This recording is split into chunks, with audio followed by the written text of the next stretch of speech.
হযরত আলী রাদিয়াল্লাহু তাআলা আনহু ফজরের নামাজ পড়ে ঘরে প্রবেশ করতেন। ঘরে ঢুকেই দেখতেন ফাতেমা নামাজের মুসল্লার মধ্যে কুরআন তেলাওয়াত করে জিকির আজকার করে তাসবিহ তাহলিল আদায় করে। হঠাৎ করে হযরত আলী রাদিয়াল্লাহু তাআলা আনহু একদিন ফজরের নামাজ পড়ে ঘরে ঢুকলেন। ঘরে ঢুকেই দেখে ফাতেমা নামাজের মুসল্লার মধ্যে নাই, কুরআন তেলাওয়াত করে না, জিকির আজকার করে না, তাসবিহ তাহলিল আদায় করে না। আলী টেনশনে পড়ে গেল, কিরে প্রতিদিন ফজরের নামাজ পড়িয়ে করে তুই কাই দেখি ফাতেমা নামাজের মুসল্লায় কোরআন তেলাওয়াত করে জিকির আজকার করে, আজকে ফাতেমা নামাজের মুসল্লার মধ্যে নাই, কোরআন তেলাওয়াত করে না, জিকির আজকার করে না, ফাতেমা কোথায় চলে গেল? হযরত আলী পুরা ঘর তন্ন তন্ন করিয়ে তালাশ করলেন, কিন্তু হযরত আলী রাদিয়াল্লাহু তাআলা আনহু ফাতেমাকে কোথাও খুঁজে পেলেন না। আলী রাদিয়াল্লাহু তাআলা আনহু টেনশনের মধ্যে পড়ে গেল, কিরে আমার ফাতেমা আমাকে না বলিয়ে কোথায় চলে গেল? আমার ফাতেমা আমাকে না বলিয়ে কোথাও যায় না, আজকে আমার ফাতেমা কোথায় চলে গেল? হযরত আলী রাদিয়াল্লাহু তাআলা আনহু জানে না আজকে ফাতেমার ইন্তেকাল হয়ে যাবে। আহারে পুরো ঘর তন্ন করিয়ে তালাশ করলেন, কোথাও ফাতেমার পাওয়া গেল না। হঠাৎ করে হযরত আলী রাদিয়াল্লাহু তাআলা আনহু তাকাইয়া দেখি ফাতেমা রান্নাঘরে চলে গেছে, রান্না বান্না বসাইয়া দিছে। হযরত আলী তাকাইয়া দেখে ফাতেমা বিশাল বড় পাতিলের মধ্যে পানি গরম করতেছে, বিশাল বড় আটার খামিরা বানাইতেছে। যেই আটার খামিরা দিয়ে রুটি বানাইলে এক সপ্তাহ পর্যন্ত খাওয়া যাবে। পরে যত পুরাতন কাপড় সুপুর ছিল সব নামাইছে তত করবার জন্য। আলী বলে, ফাতেমা রে, প্রতিদিন ফজরের নামাজ পড়িয়ে করে ঢুকাই দেখি নামাজের মুসল্লার মধ্যে বসিয়া বসিয়া কোরআন তেলাওয়াত করো, জিকির আজকার করো, তাসবিহ তাহলিল আদায় করো। রে ফাতেমা, আজকে সকাল বেলায় কেন রান্না বান্না বসাইলে কারণটা কি আমার বলো? তোমার গায়ের মধ্যে প্রচন্ড জ্বর, যখন নামাজ পড়বার জন্য মসজিদের মধ্যে যাই দেখলাম তোমার গায়ের মধ্যে প্রচন্ড জ্বর। ফাতেমা রে, এই জ্বর নিয়ে সকাল বেলা রান্না বান্না বসাইলে কারণটা কি আমার বলো? ফাতেমা চোখের পানিগুলো সারিয়ে কান্না শুরু করে দিল। আলী বলে, ফাতেমা রে, হঠাৎ করে কেন কান্না করো? তোমার মনের মধ্যে কি দুঃখ আমারে বলো? ফাতেমা আলীর হাত ধরিয়ে বলে, আলী, আজকে এমন একটা স্বপ্ন আমি দেখেছি, ওই স্বপ্নের ব্যাখ্যা আমার বুঝতে কষ্ট হয় নাই। আলী গো, আলী স্বপ্নের ব্যাখ্যা বুঝতে আমার সমস্যা হয় নাই। আলী বলে, ফাতেমা কি স্বপ্ন দেখেছ? ওগো আলী, আমি স্বপ্ন দেখেছি আমার আব্বা জান রাহমাতুল লিল আলামিন আমার ঘরে প্রবেশ করলেন। আমার ঘরে প্রবেশ করিয়ে কি যেন তালাশ করতেছিলেন। অনেক লম্বা সময় তালাশ করিয়া না পাইয়া আমার আব্বা জান চলিয়া যাইতেছিল। আমি দৌড়াইয়া গেলাম, আব্বা জান আমার ঘরে আপনি কি তালাশ করতেছিলেন? আপনি না পাইয়া চলিয়া যান, কারণটা কি আপনি আমারে বলেন? আমার আব্বা জান বলে, মা ফাতেমা রে, আমি তো তোরই তালাশ করতেছিলাম। বলে, আব্বা জান কেন? রে ফাতেমা, একটা সংবাদ তোমার আজকে আমি দিব, ওই সংবাদটা শুনবার পরে কান্না করবা না, ওই সংবাদটা শুনবার পরে মন খারাপ করবা না। ফাতেমা বলে, আব্বা জান আপনি বলেন, খারাপ করব না, আমি কান্না করব না। আল্লাহর পয়গম্বর বলে, ফাতেমা রে, আজকে সাহারি খাইছো আলীর সাথে, আর ইফতার করবা আমি নবীর সাথে। তার মানে আজকে সন্ধ্যার আগেই তোমার ইন্তেকাল হয়ে যাবে। ফাতেমা শোনার পর আশ্চর্য হয়ে গেল, মাথার মধ্যে যেন আসমানটা ভাঙিয়ে পড়লো। আমার আব্বা জান আমার কি সংবাদ শোনাইলো, আমার আজকে ইন্তেকাল হয়ে যাবে, সন্ধ্যার আগে আমার মরণ হয়ে যাবে। আলী গো, এই স্বপ্নের ব্যাখ্যা আমার বুঝতে বাকি নাই, আমার কষ্ট হয় নাই। আজকে আমার জিন্দেগির শেষ দিন, আজকে আমার ইন্তেকাল হয়ে যাবে, আজকে আমার মরণ হয়ে যাবে। ফাতেমা আলীর হাত ধরে চোখের পানিগুলো সারিয়া সারিয়া কান্দে। আলী বলে, ফাতেমা রে, এত বড় আটার খামিরা কেন বানাইলা? যেই আটা দিয়ে রুটি বানাইলে এক সপ্তাহ পর্যন্ত খাওয়া যাবে। ফাতেমা বলে, আলী, আমি জানি আপনি আমার বড় ভালোবাসেন, বড় মহাব্বত করেন। আলী, হাসান হুসাইন তো আমি বড় ভালোবাসি, বড় মহাব্বত করি। আজকে আমার ইন্তেকাল হয়ে যাবে, আমার ঘরে এক সপ্তাহ পর্যন্ত রান্না বান্না চলবে না, আপনিও না খায়া থাকবেন, হাসান হুসাইন না খায়া থাকবে। আমি মা ফাতেমা সহ্য করতে করতে পারবো না। এই জন্য এত বড় আটার খামিরা বানাইলাম, এক সপ্তাহের জন্য রুটি বানাইয়া শুকাই দিয়া যাব, যেন হাসান হুসাইন আপনি খাইতে পারেন। আলী বলে ফাতেমা রে বুঝলাম, ঘরে যত পুরাতন কাপড় চোপড় ছিল সব নামাইরা তত করবার জন্য, কারণটা কি আমারে বলো। ফাতেমা চোখের পানি করে বলে, আলী আমি আপনার খেদমত করতে বড় পছন্দ করতাম, আমি আপনার কাপড় চোপড় তত করতে বড় পছন্দ করতাম। আলী আজকে আমার ইন্তেকাল হয়ে যাবে, আমি আর আপনার কাপড় চোপড় দৌত করতে পারবো না। এই জন্য ঘরে যত পুরাতন কাপড় চোপড় ছিল সব নামাইলাম দৌত করবার জন্য। আমি জীবনের মতো আজকে দৌত করিয়ে দিয়ে যাব। ফাতেমা আলীর হাত ধরিয়ে চোখের পানি সারিয়ে কান্না করে বলে, আলী সেই ছোট্টবেলা আমি আপনার সংসারে আইছি।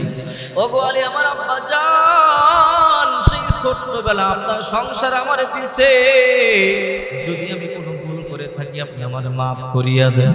আলী বলে, ফাতেমা তুমি কোনো ভুল করো নাই, তুমি খাতুনে জান্নাত, তোমার ব্যাপারে আল্লাহর পয়গম্বর বলেছেন ফাতেমা তু সাইয়্যিদাতু নিসাই আহলিল জান্নাহ, ফাতেমা জান্নাতের মনিদের সর্দারিনী, ফাতেমা তু বিজাতুম মিন্নি। আল্লাহর পয়গম্বর বলেছেন ফাতেমা আমার দেহের অংশ, কলিজার টুকরা। ফাতেমারে যে কষ্ট দেয় আমি নবীরে কষ্ট দেয়, ফাতেমারে যে খুশি করে আমি নবীকে খুশি করে। রে ফাতেমা তুমি কোনো ভুল করো নাই, অন্যায় করো নাই। এই মদিনার মধ্যে এমন কোন সাহাবী নাই যে তোমাকে বিয়ের জন্য আগ্রহী ছিল না, প্রস্তাব দেয় নাই। আল্লাহর নবী কত ধনী ধনী সাহাবীর প্রস্তাব দিয়েছে, কারো কাছে বিয়ে দেয় নাই।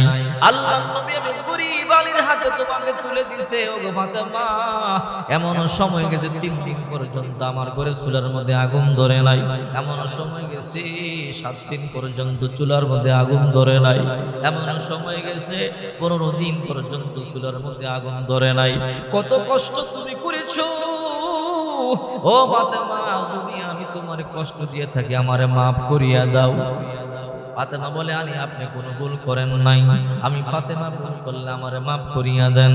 ফাতেমা বলে, আলী আজকে আমার ইন্তেকাল হয়ে যাবে, আমি আপনার কাছে 2টা জিনিস চাবো, এই 2টা জিনিস আপনি আমাকে দিবেন কিনা বলেন। আলী বলে, ফাতেমা রে বলো তোমার 2টা কি চাওয়া। ফাতেমা বলে, আলী সেই ছোট্টবেলা আমি আপনার সংসারে আইছি, আমি জীবনে আপনার কাছে তেমন কোনো কিছু চাই নাই। আলী এমন সময় গেছে 3 দিন পর্যন্ত না খায়া ছিলাম, আমি আপনার ব্যাপারে কোনো অভিযোগ করি নাই। এমন সময় গেছে 7 দিন পর্যন্ত না খায়া ছিলাম, আমি এরপর কোনো অভিযোগ করি নাই। এমন সময় গেছে 15 দিন পর্যন্ত না খায়া ছিলাম, এরপর কোনো অভিযোগ করি নাই। ওগো আলী, আলী আমি জীবনে আপনার কাছে দামি একটা কাপড় চাই নাই, দামি এক জোড়া জুতো আমি আপনার কাছে চাই নাই, দামি একটা গহনা আমি আপনার কাছে চাই নাই। আজকে আমার ইন্তেকাল হয়ে যাবে, ওগো আলী আমার 2টা চাওয়া, আমার 2টা চাওয়া পূরণ করবেন কিনা বলেন। আলী বলেন, ফাতেমারে বলো তোমার 2টা কি চাওয়া। ফাতেমা বলে, আলী আমার 1 নম্বর চাওয়া, আমার যখন ইন্তেকাল হয়ে যাবে, আমার যখন মরণ হয়ে যাবে, গোসল দিয়া কাফনে কাপড় পরাইয়া লাশটারি ময়দানে যাবেন না, হাসান হুসাইনকে নিয়ে গোপনে আমার লাশটা জানাজা দিয়ে দাফন করিয়া দিবেন। আলী বলে, কেন রে ফাতেমা, তুমি নবীজির কলিজার টুকরা কন্যা, খাতুনে জান্নাত ফাতেমা, তোমার ব্যাপারে আল্লাহর পয়গম্বর বলেছেন ফাতেমা তু সাইয়্যিদাতু নিসাই আহলিল জান্নাহ, ফাতেমা জান্নাতের মনিদের সর্দারিনী। ফাতেমা রে তোমার ইন্তেকালের সংবাদ মদিনার মধ্যে ছড়ায়া বললে গোটা মদিনার মধ্যে সবচেয়ে বড় জানাজা তোমার হবে, কেন মানা করতেছো, কেন নিষেধ করতেছো। ফাতেমা বলে, আলী আমার বড় জানাজার দরকার নাই, লাশটা গোপনে দাফন করিয়া দিবেন। আলী বলে, কেন রে ফাতেমা, কারণটা কি আমারে বলো। ফাতেমা এবার বলো, আলী সারা জন্ম করেছি, কোন বেগানা পুরুষ আমাকে দেখে নাই। আলী গো যখন আমার লাশটা নিয়ে ময়দানে যাবেন, আলী গো যদিও আমাকে না দেখে আমার লাশটা অনেক বেগানা পুরুষ দেখবে, দেখিয়ে মনে মনে ভাববে ফাতেমা এতটুকু লম্বা ছিল, এতটুকু মোটা ছিল, এতটুকু চওড়া ছিল। আলী না, আমার লাশটা নিয়ে আপনি ময়দানে যাবেন না, আমার লাশটা গোপনে দাফন করিয়া দিবেন। আলী বলে, ফাতেমা রে বুঝলাম তোমার মনের দুঃখটা আমি বুঝলাম, যাও যাও দিলাম, তোমার লাশটা কোথায় দাফন করব? আমি প্রকাশ্যে ময়দানে তোমার লাশটা নিয়ে যাব না। তোমার 2 নাম্বার আশাটা কি আমারে বলো। ফাতেমা বলে, আলী, আজকে আমার ইন্তেকাল হয়ে যাবে, সন্ধ্যার আগে আমার মরণ হয়ে যাবে। আলী, আপনি যুবক মানুষ, আমার ইন্তেকালের পরে আপনার খেদমতের প্রয়োজন আছে, আপনার দ্বিতীয় বিবির প্রয়োজন আছে। আলী, আমার ইন্তেকালের পরে আপনি দ্বিতীয় বিবাহ করবেন, এতে আমার কোনো আপত্তি নাই। আপনি দ্বিতীয় বিবিকে নিয়ে ঘুমাবেন, এতে আমার কোনো আপত্তি নাই। আলী, আপনি ভালো করিয়া জানেন হাসান হুসাইনকে আমি বড় ভালোবাসি, বড় মহাব্বত করি। ওগো আলী, আমার 2টা সন্তানকে আমি বুকের 2 পাশে নিয়ে ঘুমাইতাম, আজকে আমার ইন্তেকাল হয়ে যাবে, আমি অন্ধকার কবরে চলে যাব।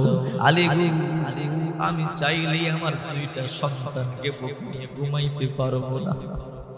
আজকে যখন আমার মরণ হয়ে যাবে, ওগো আলী, কিছুদিন পরেই আপনি নতুন বিবাহ করবেন, আপনি নতুন বিবি নিয়ে ঘুমাবেন।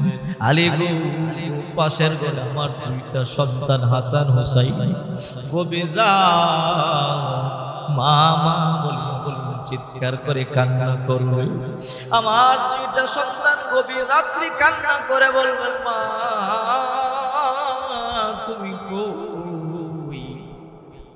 বাবা নতুন বিবাহ করিয়ে নতুন মায়ের নিয়ে ঘুমায়। মা গো, আমরা 2 ভাই বড় ভয় পাই। ও মা, তুমি কই? তোমাকে ছাড়া আমাদের বড় ভয় লাগে।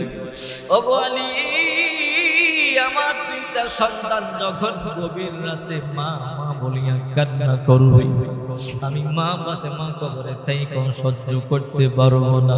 আলী, আপনি আমার ওয়াদা দেন, আপনি নতুন বিবাহ করলে কোনো বাধা নাই, নতুন বিবিকে নিয়ে সংসার করবেন, কোনো বাধা নাই। ওগো আলী, প্রতি সপ্তাহে একটি রাত আমার 2টা সন্তানকে বুকে নিয়ে ঘুমাইবেন। আলী বলে, ফাতেমারে যাও যাও, আদা দিলাম, তোমার 2টা সন্তানকে আমি মাঝে মাঝে বুকের মধ্যে নিয়ে ঘুমাবো। ফাতেমারে, হাসান হুসাইন কি শুধু তোমার সন্তান? হাসান হুসাইন তো আমার সন্তান।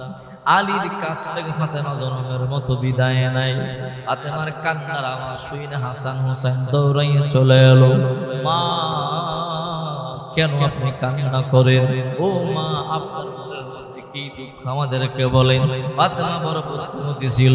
ফাতেমা মনে মনে চিন্তা করে, আমার মৃত্যুর সংবাদ যদি আমার 2টা সন্তানকে দেই, আমার 2টা সন্তান কলিজা ফাটিয়ে মরিয়া যাবে, আমার 2টা সন্তান সহ্য করতে পারবে না। এই জন্য ফাতেমা যুদ্ধ করিয়া বলল, রে সন্তানেরা, তোরা তোদের নানার রওজা পাকের সামনে যা, নানার সাথে গিয়ে কথা বল। আল্লামা শাহ আশরাফ আলী থানভী রাহমাতুল্লাহি আলাইহি লিখেন, হাসান হুসাইন যখন নবীর রওজা পাকের সামনে গিয়ে পয়গম্বরকে সালাম দিত, আল্লাহর নবী দুনিয়ায় তাইকা যেমনি কথা বলতো, রওজা শরীফ থেকে ওই রকম কথা বলা শুরু করে দিত। এইদিকে ফাতেমা স্বামীর কাছ থেকে জনমের মতো বিদায় নেয়, ওইদিকে হাসান হুসাইন আল্লাহর পয়গম্বর রওজা পাকের সামনে চলে গেল, আল্লাহর পয়গম্বরের সাথে কথা বলে। আল্লাহর পয়গম্বর অনেকক্ষণ পর বলে, হাসান হুসাইন, আজ আর কথা বলা লাগবে না, বাড়িতে চলে যা। না না, কেন রাগ করলেন নাকি? কেন কথা বলবেন না? আরে নাতিরা, না রাগ করি নাই, আজ আর কথা বলা লাগবে না। কেন কথা বলবেন না? জীবনে বহু কথা বলবার সময় পাবি, কিন্তু মাকে দেখতে পাবি না। কেন না? না, কি হয়েছে? তোদের মা আজকে জন্মের মতো আমার কাছে চলে আসবে, তোদের মা আজকে ইন্তেকাল হয়ে যাবে। এই সংবাদটা শুনতে দেরি 2 ভাইয়ের মাথার মধ্যে যেন আসমানটা ভাঙিয়া পড়লো। 2 ভাই আশ্চর্য হইয়া মাটির মধ্যে গড়াগড়ি করিয়া গোলা কাটা মুরগির আকারে ছটফট করিয়া কান্না শুরু করলো। রে ভাই হাসান, রে ভাই হুসাইন, নানা কি শোনাইল? মায় নাকি আজকে চলিয়া যাবে। মায় যদি চলিয়া যায়, আমরা কারে মা বলে ডাকবো, কারো মুখের মধ্যে ঘুমাবো না, মাকে পড়তে দিতে পারি না। 2 ভাই গলা কাটা মুরগির মতো ছটফট করিয়া করিয়া কাঁদছে। কিছুক্ষণ পর 2 ভাই বাড়িতে রওনা। মায়ের করিয়া ডাকবো। দুই ভাই দৌড়াইয়া বাড়িতে গেল। বাড়িতে গিয়ে বাবা কাঁদতে, মাও কাঁদতে। মা সত্য কথা কেন গোপন করেছো? কি সত্য কথা? নানা সব বলতে দিছি। মাগু আজকে নাকি তোমার মরণ হয়ে যাবে, আজকে নাকি তোমার ইন্তেকাল হয়ে যাবে। মা তুমি না জানো তোমার গলায় না দুই মারতে পারি না। ও মা ক্ষুধা লাগলেই না তোমাদের দুই ভাইকে খাবার খাওয়াইয়া দিতা, তুমি না গোসল দিয়া তুল মালিশ করিয়া দিতা, জামা কাপড় পরাইয়া দিতা, মাথার চুল করিয়া আশ্রয়া দিতা। মাগু আজকে তুমি যদি চলিয়া যাও, কি আমাদের মাথার চুল আশ্রয় দিবে? কার গলার মধ্যে কইরা আমরা ঘুমাবো? ক্ষুধা লাগলে কি খাবার খাওয়াবে? দুঃখের সময় কে সান্ত্বনা দিবে? জামা কাপড় পরাইয়া কে তার মসজিদের মধ্যে পাঠাবে? মা তুমি করতে পারো না, তুমি মরলে আমরা কেমনে বাঁচবো? ফাতেমার কলিজা যেন ফাটিয়া যায়। ফাতেমা কাঁদে, আলীও কাঁদে, হাসান হুসাইনও কাঁদে। বুড়িয়া তখন কান্না পড়ে গেল। আহারে কিছুক্ষণ পর ফাতেমার ইন্তেকাল হয়ে যাবে। হাসান হুসাইন দুই পার্শ্বে বসে আছে। হযরত আলী রাদিয়াল্লাহু তাআলা মাথার পার্শ্বে বসে আছে। হযরত ফাতেমা রাদিয়াল্লাহু তাআলা আনহার প্রচন্ড জ্বর। অনেকক্ষণ পর মালাকুল মাউত এসে ফাতেমার জানটা কবজ করিয়ে নিয়ে যায়।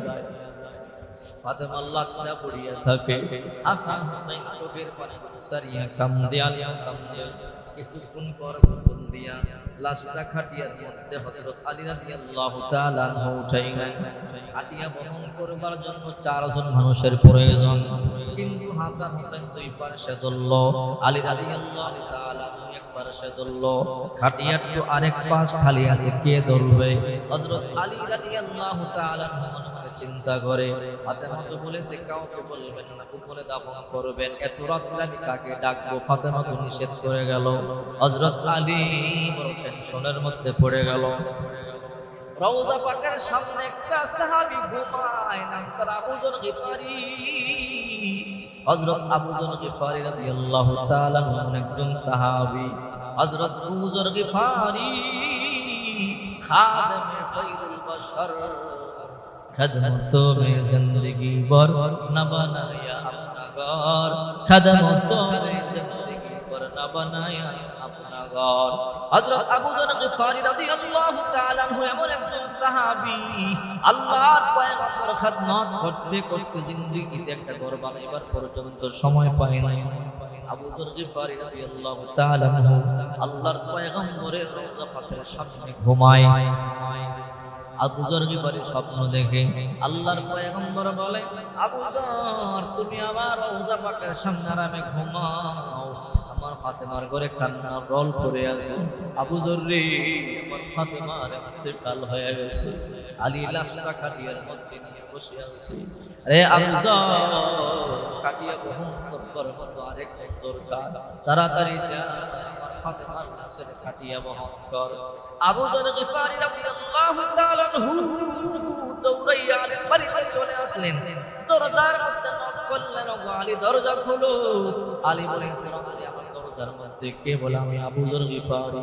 রে আবু যর, তুমি আমার বাড়িতে কেন আসলা? আবু যর বলে, আলী রে, আমি আসি না, আল্লাহর পয়গম্বর আমাকে পাঠাইছে ফাতেমার লাশের খাটিয়া বহন করবার জন্য, আল্লাহর পয়গম্বর আমাকে পাঠাইছে। বুঝতে পারলো এই গোপন কথা আবু যর কেমনে জানলো? নিশ্চয়ই আল্লাহর পয়গম্বর তাকে পাঠাইছে। আয়া ফাতেমার লাশের খাটিয়া বহন কর। হযরত আলী রাদিয়াল্লাহু তাআলা আনহু আবু যর গিফারি রাদিয়াল্লাহু তাআলা আনহু খাটিয়া বহন করিয়া হাসান হুসাইন খাটিয়া বহন করিয়া জান্নাতুল বাকিতে নিয়ে গেল। আবু যর গিফারি রাদিয়াল্লাহু তাআলা আনহু কবরকে লক্ষ্য করে বলে, কবর জানো আজকে তোমার মধ্যে কাকে